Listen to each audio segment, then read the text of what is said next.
ใช่น่ารักอ่ะสาเหตุที่เขามาสร้างพีระมิดไว้ตรงนี้นะคะเพราะว่าพื้นที่ตรงนี้เมื่อก่อนเป็นเมืองหลวงค่ะชื่อว่าเมมฟิสแล้วรู้ไหมคะว่าพีระมิดอ่ะตรงเนี้ยมีอายุกี่ปีแล้ว The Great Pyramid of Giza 4,500 ปีค่ะเก่าแก่มากจริง แล้วคือด้วยความที่มันยังยืนทรงอยู่แบบนี้คือ Amazing มากมหัศจรรย์จริงๆสมกับเป็น1 ใน 7 สิ่งมหัศจรรย์ของโลกยุคโบราณใช่ Welcome to the Pyramid of Giza. ตอนนี้งงมากไม่รู้ว่ามาเที่ยวหรือว่ามาเป็นผู้ประสบภัยดูการแต่งตัวนะ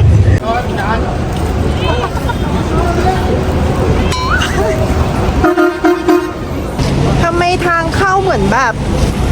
แอบดูกันดารนิดนึงไม่แอบอ่ะ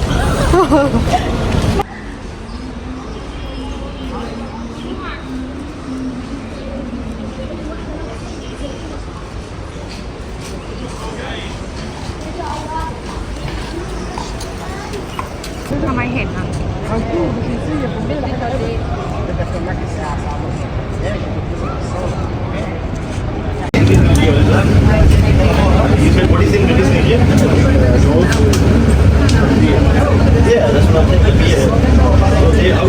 ตอนนี้เราขึ้นมาถึงข้างบนแล้วนะคะมันมีรถชัตเทิลบัสฟรีมีฟรีนะคะทุกคนแต่ว่าไม่มีป้ายบอกเลยว่ามีรถฟรีให้เรานั่งก็คือเขาปล่อยให้คนขายอูฐขายม้าขายเกวียนอะไรอย่างเงี้ยขายไปแล้วก็บอกว่ามันไม่มีรถนะต้องเดิน12 กิโลแต่มันมีรถบัสฟรีนะคะทุกคนใช่มีรถบัสฟรีต้องเสาะหานิดนึงก่อนที่เราจะเข้าไปดู The Great Pyramid of Giza นะคะเรามาฟังเรื่องย่อนิดนึงดีกว่าก็คือว่าหลักๆนะคะที่นี่จะมีพีระมิดทั้งหมด3อันค่ะแล้วก็สฟิงซ์1ตัวนะคะพีระมิดทั้งหมด3อันเนี่ยเป็นของรุ่นพ่อรุ่นลูกแล้วก็เป็นรุ่นหลานนะคะมีอะไรบ้างคะพีระมิดอันแรกนะคะก็คือเป็นของพ่อเลยก็คือจะชื่อว่าพีระมิดคูฟูพีระมิดอันที่2ก็คือจะเป็นพีระมิดของลูกชายเขานะคะก็คือชื่อว่าพีระมิดเคเฟรแล้วก็จะมีพีระมิดตัวที่เตี้ยที่สุดนะคะก็คือพีระมิดเมนคูเรเป็นพีระมิดของหลานชายของกษัตริย์คูฟูใช่แล้วเขาว่ากันว่าพีระมิดคูฟูนะคะ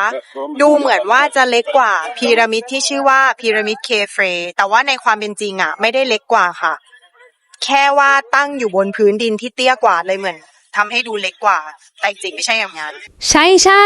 เหมียวขอเพิ่มเติมให้นิดนึงปกติแล้วเนี่ยถ้าเรานึกถึง The Pyramid of Giza เราจะนึกถึงภาพถ่ายต่างๆที่มีพีระมิดแค่3องค์ใหญ่ๆใช่ไหมแต่จริงๆแล้วที่นี่มีพีระมิดถึง9องค์เลยนะพีระมิด3องค์ใหญ่คือพีระมิดของฟาโรห์ส่วนอีก6องค์เป็นของราชินีของฟาโรห์และเชื้อพระวงศ์ใกล้ชิดโดยตั้งอยู่ใกล้ๆกับพีระมิดของฟาโรห์คูฟูและฟาโรห์เมนคูเร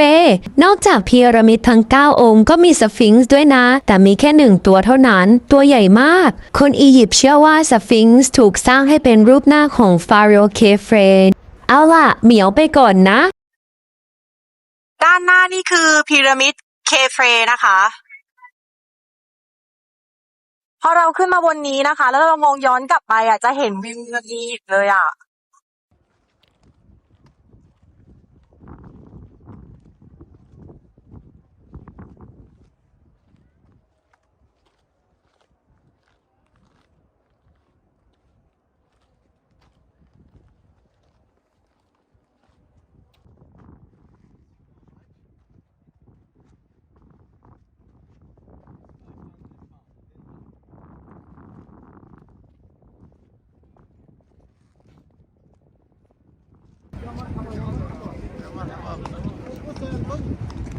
ข้างหลังก็มาข้างหน้าก็มา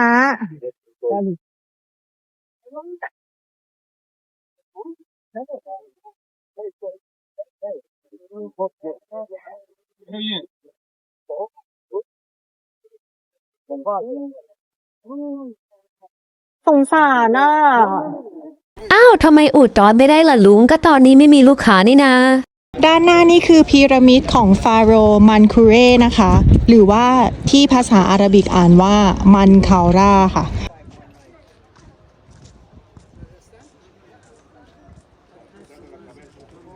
สาเหตุที่เขามาสร้างพีระมิดไว้ตรงนี้นะคะ เพราะว่าคือที่ตรงเนี้ยเมื่อก่อนเป็นเมืองหลวงค่ะ ชื่อว่าเมมฟิส แล้วในสมัยนั้นน่ะฟาโรห์ยังนิยมสร้างพีระมิดเพื่อฝังศพตัวเองค่ะ แต่ว่าพอมายุคหลังแล้วอ่ะที่เมืองหลวงถูกย้ายไป การทำพีระมิดก็ไม่ได้รับการนิยมแล้ว แต่ว่าจะเป็นการฝังศพโดยการฝังในหุบเขามากกว่า อย่างที่ Valley of the King อะค่ะ น้องอูฐตัวนี้นอนหลับแล้วนะคะ ด้านนี้มีอูฐอีกตัวหนึ่งไม่เคยเห็นอูฐสีนี้เลยอ่ะ ปกติจะเห็นเป็นสีเนื้ออ่อนๆ อันนี้เป็นอูฐสีเข้ม สีออกน้ำตาลเข้มเลยแหละ เกือบดำแล้วอ่ะ ตอนนี้เรากำลังเดินไปพีระมิดคูฟูนะคะ ด้านหน้าเรานี่เลย จริงๆ แล้วพีระมิดตรงนี้นะคะ ได้ต้นแบบมาจากบิดาของฟาโรห์คูฟู คือบิดาของท่านเนี่ยพยายามที่จะสร้างพีระมิดแต่ว่าไม่สำเร็จ มันก็เลยออกมาเป็นพีระมิดโค้งงอ แต่ว่าตอนหลังก็มาทำสำเร็จเรียกว่าพีระมิดแดงอยู่ที่ไหนคะ อ๋อที่อยู่ที่ดาชัวร์นะคะ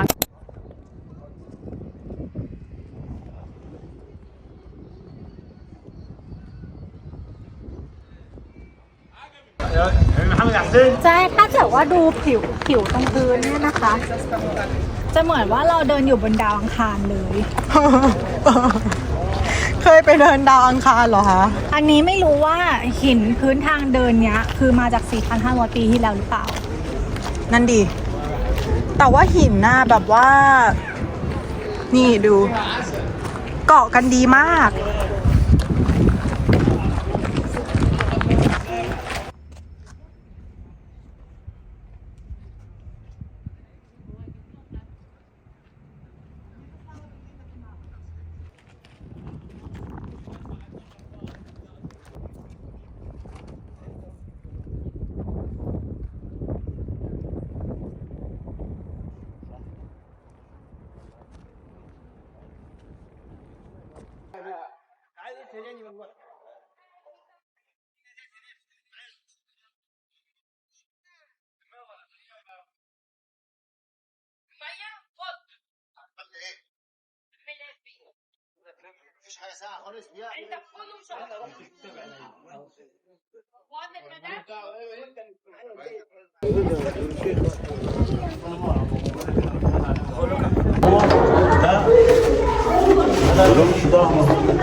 เมื่อกี้ลงไปที่พีระมิดของหนึ่งในมเหสีของ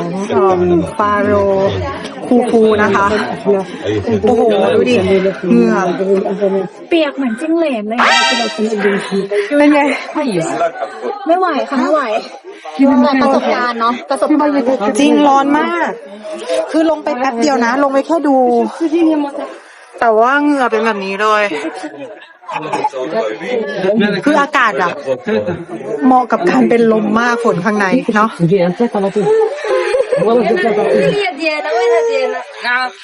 แล้วก็ข้างในอับมาก ทางเดินแคบมาก ต้องก้มคนสูงนะอย่ามาไม่ได้นะ เดี๋ยวเราเข้าไปดูพีระมิดของฟาโรห์คูฟูกันนะคะ ฟาโรห์คูฟูนี่แหละคือคนที่สร้าง The Great Pyramid of Giza ในนั้นน่ะห้ามอัดวิดีโอแต่ถ่ายรูปได้ ใครที่อยากจะเข้าไปดูข้างในจะต้องซื้อตั๋วเพิ่ม 1,500 Egyptian Pound นะคะ ใครจะเข้าไปก่อน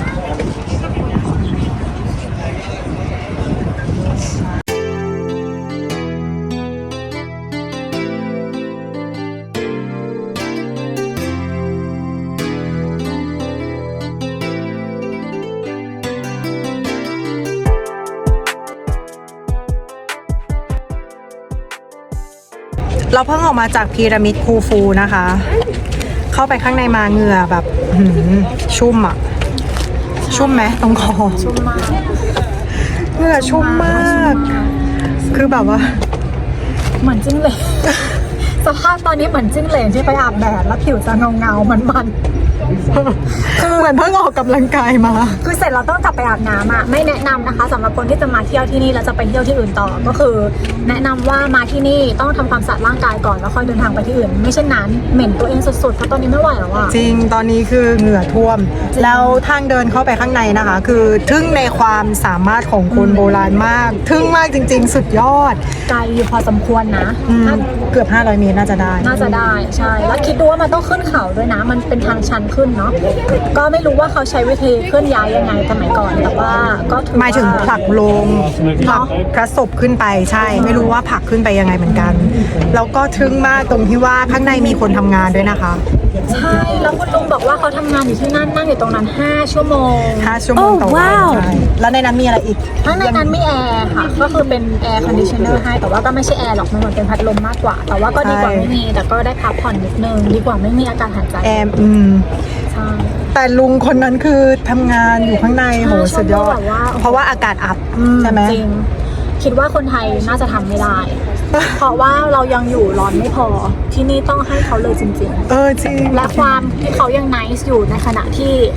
อากาศร้อนขนาดนี้เขายังยิ้มแย้มแจ่มใสจริงให้เขาตรงนี้จริงๆโอเคเดี๋ยวเราไปกันต่อแล้วเดี๋ยวหลังนี้เราจะไปอาบน้ำด้วยไม่ไหวแล้ว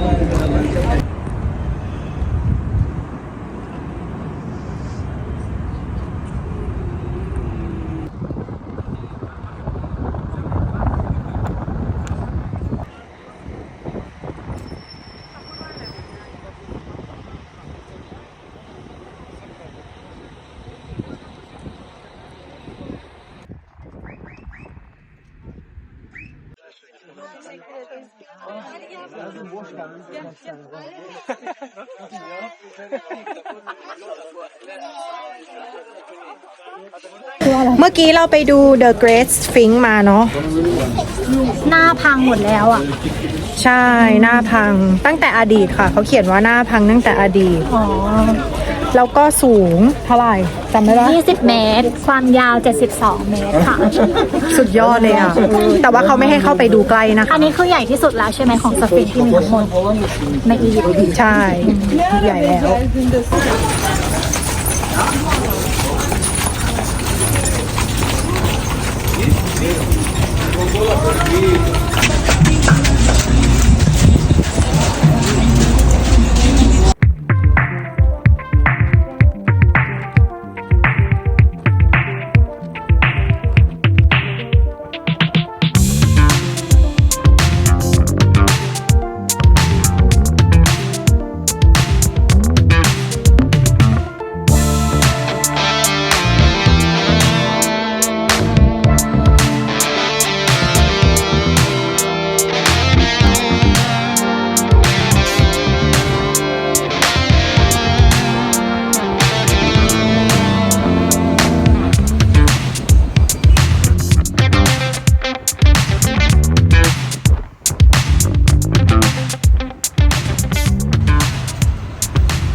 ตอนนี้อยู่ที่ตลาดคานเอลคาลินีนะคะก็คือเป็นตลาดโลคอลของคนที่นี่เลยก็คือถือว่าใหญ่มากพอสมควรเลยนะเดี๋ยวไปเดินดูกันดีกว่าแล้วก็จะแบบระหว่างทางนะจะมีคนมาเสนอขอถ่ายรูปให้ขายของให้เราแล้วก็ทักทายเราว่ามีข่าวตลอดทาง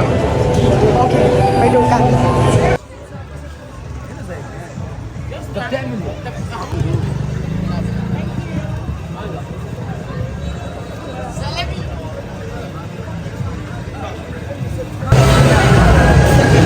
จะไปกินข้าวเย็นซะหน่อยแต่ว่าเจอร้านของหวานดักไว้ก่อนค่ะน่ากินมากเลยช็อกโกแลต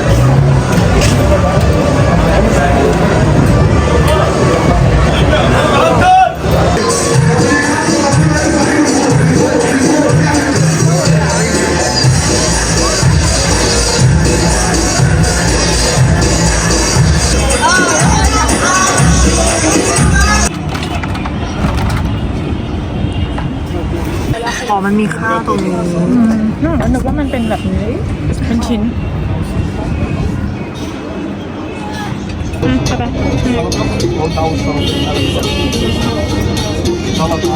เขาหรอขอบคุณมากให้ดูใช่ค่ะให้ดูอีกชิ้นหนึ่งค่ะอันนี้ก็ให้ดู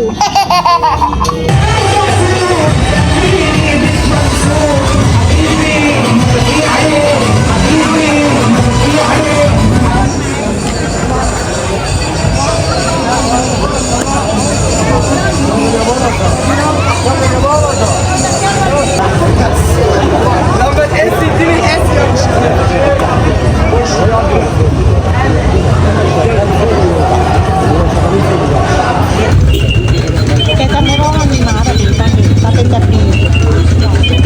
จำได้ป่ะ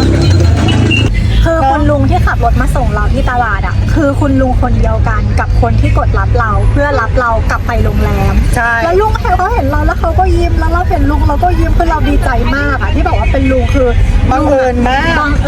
ขามาเขาก็มาส่ง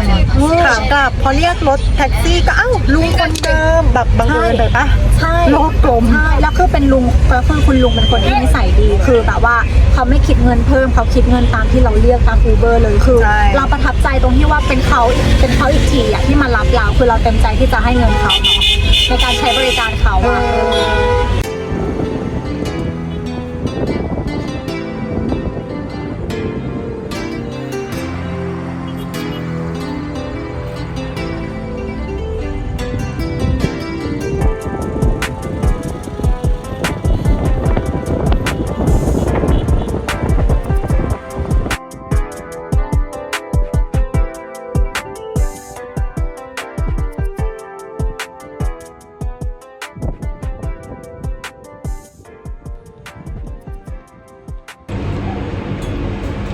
เดี๋ยวหลังนี้นะคะเราจะไปตุรกีกันแหละวันนี้เราก็เลยอยากจะมาพูดสรุปเกี่ยวกับทริปอียิปต์ว่ามีความประทับใจอะไรบ้างที่อยากจะแชร์คุณผู้ชมแล้วก็อยากจะแชร์ในเรื่องข้อควรระวังแล้วก็ข้อคิดต่างๆนะคะเกี่ยวกับคนอียิปต์เผื่อว่าจะเป็นประโยชน์อย่างประสบการณ์ตรงของเราก็คือวันแรกตั้งแต่วันแรกอะที่มาอียิปต์จนถึงวันนี้เราเรียก Uber ไป8ครั้งแล้วในบรรดา8ครั้งอะมีแค่2ครั้งที่คนขับอะเขาอิงราคาตามแอปที่เหลือคือจะทักมาส่วนตัวไม่ก็แบบมาถึงสถานที่แล้วเนาะแล้วก็แบบว่ามาของเงินเอ็กซ์ตร้าแบบว่าเงินสูงกว่าแอปอะค่ะซึ่งก็สูงกว่าเยอะเนาะใช่ค่ะแล้วก็ในส่วนของเรื่องที่2นะคะก็คือเรื่องของตามสถานที่ท่องเที่ยวต่างๆเนี่ยจะมีเจ้าหน้าที่หรือว่าเป็นบุคคลภายนอกดีกว่าเรียกว่ามีบุคคลภายนอกพยายามทำตัวเหมือนว่าเป็นเจ้าหน้าที่ที่สามารถช่วยเราคือเขาก็ช่วยเหลือเราจริงๆแต่หลังจากนั้นน่ะเขาจะพยายามขายบริการแล้วก็ขายของต่างๆให้เราคือเขาจะพยายามเรียกเราไปตรงอื่นเพื่อแบบให้เราไปใช้บริการตามเขาคือทำให้เราหลงคิดว่าอ๋อทางเข้าอยู่ตรงนี้ฉันต้องเดินเข้าไปตรงนี้ไปตามคุณอะไรอย่างเงี้ยมันเลยทำให้เราสงสัยว่าคนไหนเป็นเจ้าหน้าที่ตัวจริงคนไหนเป็นเจ้าหน้าที่ตัวปลอมคนไหนที่อยากจะเสนอขายราคาเราตอนนี้เราเลยกลายเป็นว่ากลัวการขอความช่วยเหลือจากเจ้าหน้าที่จริงเพราะว่าดูยากเนาะอย่างช่วยที่ฝนบอกก็อย่างเช่นเวลาเราสแกนตั๋วอย่างเงี้ยมันจะมี QR code เขาก็แบบบางทีเครื่องมันไม่อ่านนะคะเขาก็แบบมาฉันแบบทำเป็นดึงบัตรเราช่วยแบบว่าจะช่วยสแกนให้แต่ว่าจริงๆไม่ใช่เจ้าหน้าที่มันจะมีอะไรต่อจากนั้นใช่แต่ว่าก็ไม่ใช่ทุกที่นะคะก็คือเป็นบางสถานที่ท่องเที่ยวเท่านั้นที่จะเห็นได้ว่าเจ้าหน้าที่พยายามจะช่วยแต่ว่าก็หลอกเราแล้วแบบถ้าใครมานะคะขอให้ระวังด้วยเวลาไปแบบเดินตลาดหรืออะไรอย่างเงี้ยเพราะว่าที่เนี้ยคนเขาจะใช้คำโฆษณากำกวมอย่างเช่นแบบถือแมวมาแล้วบอก$1ไม่ใช่แมวอันนี้นะไม่ใช่แมวตัวเป็นแบบแมวแกะสลักอะไรเงี้ยแล้วบอก$1อะไรเงี้ยคือบางทีมันแบบเกินมันโอเวอร์ไปหน่อยอะไรอย่างเงี้ยอีกเรื่องนึงก็คือเป็นเรื่องของตัวเงินการใช้เงินเนาะการซื้อของต่างๆซื้อบัตรเข้าสถานที่ท่องเที่ยวเราสงสัยว่าคนรัฐบาลที่เนี่ยเขายังไม่อยากจะรับตัวเงินสดของเขาเลยเขาส่วนใหญ่นะคะเขาจะชอบการที่เราจ่ายเป็นบัตรเครดิตหรือว่าบัตรเดบิตอาจจะเป็นเพราะว่าเงินเขาแบงค์ที่มากที่สุดก็คือแบงค์200 Egyptian pounds นะมันเลยอาจจะทำให้เขาแบบต้องมีเงินเป็นปึกหรือเปล่าเขาก็เลยไม่อยากเก็บเงินหรือยังไงก็ไม่รู้ก็คืออันนี้เราไม่รู้ว่าเหตุผลเพราะอะไรถึงไม่ชอบรับ ก็เลยอย่างที่บอกก่อนหน้านี้ว่าถ้าคิดจะแลกเงินแลกมาครึ่งหนึ่งของที่ใจเราอยากจะแลกจะดีกว่านะคะเพราะว่าสุดท้ายก็ต้องจ่ายบัตรอยู่ดีใช่แล้วส่วนใหญ่ก็คือเขารับบัตรอะค่ะนอกจากว่าเราจะไปซื้อของตามร้านเล็กๆน้อยๆอะไรเงี้ยอันนั้นจ่ายเงินสดแต่ว่าส่วนใหญ่ร้านอาหารทั่วไปโรงแรมอะไรเงี้ยก็คือรับบัตรเครดิตก็นั่นแหละสรุปก็คือในความรู้สึกเรานะคนอียิปต์อะยังไนส์แม้ว่าอากาศจะร้อนใจเขาก็ไม่ได้ร้อนเลยเขายังไนส์พูดดีขายของดีไม่เอาก็คือไม่เอาแต่ว่าตื้อหนักเนาะใช่ตื้อหนักตื้อนานแต่ถ้าเราบอกว่าไม่เอาก็คือถึงจุดสุดท้ายแล้วเขาก็จะเดินหนีออกไปไม่ได้แบบแสดงอาการข่มขู่หรือว่าแสดงอาการไม่พอใจอะไรซึ่งอันนี้ก็ถือว่าเป็นสิ่งที่รับได้แต่ว่านะถือว่ายังมีข้อดีอยู่แล้วก็อันสุดท้ายคือให้ระวังนะคะเรารู้สึกว่าคนอียิปต์ที่ทำภาคการท่องเที่ยวอ่ะอันนี้พูดถึงเฉพาะภาคการท่องเที่ยวนะไม่ได้เหมารวมทั้งประเทศเขามีนอกมีในค่ะเวลาจะดีลอะไรกับเขาก็ให้ระวังใช่ค่ะแล้วอย่างเมื่อคืนนะเรื่องสดๆร้อนๆเลยคือเราไปเดินตลาดเนาะแล้วคือขากลับอะเราอยากจะให้เขาพนักงานค่ะเป็นตำรวจเขาอยากให้เขาช่วยสื่อสารกับคนขับแท็กซี่เพราะว่าคนขับแท็กซี่ของเราเนี่ยไม่พูดภาษาอังกฤษหรือว่าพูดภาษาอังกฤษไม่ค่อยคล่องเราเลยอยากให้เขาช่วยสื่อสารให้หน่อยบอกว่าเราถึงจุดที่นัดหมายแล้วนะอะไรอย่างนี้ทีนี้เขาก็เหมือนคุยกัน3คนระหว่างตำรวจกันเองเนี่ยแหละค่ะก็คือคุยกันไปมาสุดท้ายเรารอ5 นาทีเราไม่ได้อะไรเลยสุดท้ายเราก็เลยตัดสินใจเดินออกมาแล้วเราก็งงว่าเขาคุยอะไรกันคือถ้าเขาไม่อยากจะช่วยเขาควรจะพูดตั้งแต่แรกว่าไม่อยากจะช่วยถ้าเขากังวลเรื่องความปลอดภัยโอเคเขาก็บอกมาเลยว่าไม่ช่วยแต่ว่ามันเหมือนเป็นการคุยกันภายในจนเรารู้สึกว่าคุณต้องการอะไรจากเราโอเคแล้วมาอีกไหมอะมาอีกไหมคะเรื่องมาอีกไหมคือขอไว้ก่อนดีกว่าเพราะว่าเหนื่อยดีลจริงเหนื่อยดีลแต่ว่าถ้าถามว่าคนที่เนี่ยส่วนใหญ่ถ้าเกิดว่าไม่ได้เกี่ยวกับท่องเที่ยวเนาะเราว่าโอเคใช่เขายิ้มแย้มนะเขามีความช่วยเหลือเขาแบบเขาชอบออกกล้องด้วยใช่เขาชอบออกกล้องถ้าเวลาเรายกกล้องขึ้นมาถ่ายอะไรเขาจะชอบมาออกกล้องคือไม่หนีกล้องอยากจะมีส่วนร่วมในกล้องเราก็ถือว่าเขาเป็นคนน่ารักระดับหนึ่งแต่ว่าถ้าเป็นสถานที่ท่องเที่ยวเนี่ยก็คือจะต้องเจอสิ่งที่เราพูดมาทั้งหมดแน่นอนคอนเฟิร์มอีกข้อนึงข้อสุดท้ายแล้วถ้ามาที่นี่โดนถามแน่นอนคุณมาจากไหนใช่แล้วเขาก็จะเหมารวมว่าเรามาจากประเทศจีนโอเคใช่ค่ะคือเขารู้จักเดียวใช่โอเคหวังว่าคลิปนี้นะคะจะเป็นประโยชน์แล้วก็หวังว่าคุณผู้ชมทุกคนจะชอบนะติดตามด้วยนะโฆษณาหน่อยโอเคถ้าชอบคลิปนี้นะคะกดไลค์กดแชร์แล้วก็กด subscribe ให้พี่ขวัญแล้วก็ตามไปดูด้วยนะว่าเราจะไปเที่ยวไหนกันแล้วก็ตามไปดูพี่ขวัญด้วยว่าพี่ขวัญจะพาไปเที่ยวที่ไหนขอตัวไปกินข้าวเช้าก่อนแป๊บนึงบ๊ายบาย